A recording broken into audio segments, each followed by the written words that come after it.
It's me again, Michelle. And for today's video nga ni ay maagang lumabas ang babaihan. At dahil nga ni maaga kami lumabas ay nag-usap-usap kaming kakain kami sa pansit. At dahil nga ni hindi pa namin afford ang Jollibee ay tamang pansit-pansit muna, oo. Ari nga ni at paalis na nga ho kami ng company. Ari ba nga namang mga kasama ko din sa shuttle ay kagugulo. Para ba yan namang minsan lang nagkita-kita, kay naman. Ay nakalabas na nga ni kami ng company kaya naman nandiyan na kami sa labas. Ako naman ay nag-break time ng 3:30 ewan ko baga din sa tiyan ko ay bulati yata o buhay.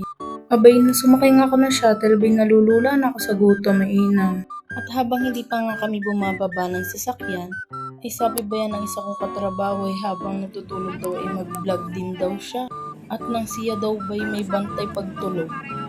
Ay oo nga ni naman at kahit walang CCTV ay ayos na. Nakabidyo Ari baga namang isang katrabaho ko inaturuan yung bago namin content creator din ang gaya ko. Nabaguhin nga daw yung intro niya. Dapat nga daw hi vlog! Welcome to my God! Ay talagang kagaling nga din magturo ay ano. At nandin na nga ni po kami sa pansitan. Ay agad naman kaming umorder at kami nga yung mga gutom na. Ay na nga si Ate Rose at agad na umorder. Naringani ho pala yung aming laging kinakainan sa may pawaw dito sa may FPIP. Aringani ho yung aking mga kasama. Ay, akala mo na may makarami. Ano?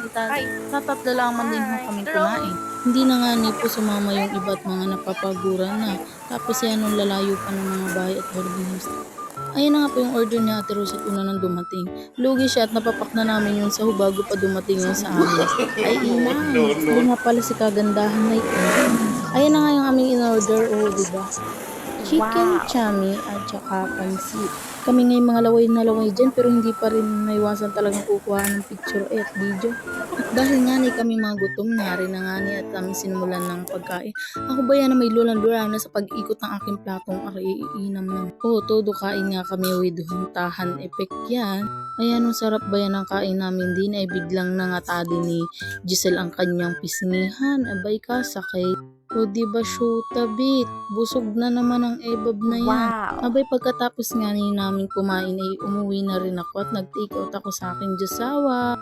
Premyo ka yan sa'yo dahil naglaba ka. Cheers! Shoota B!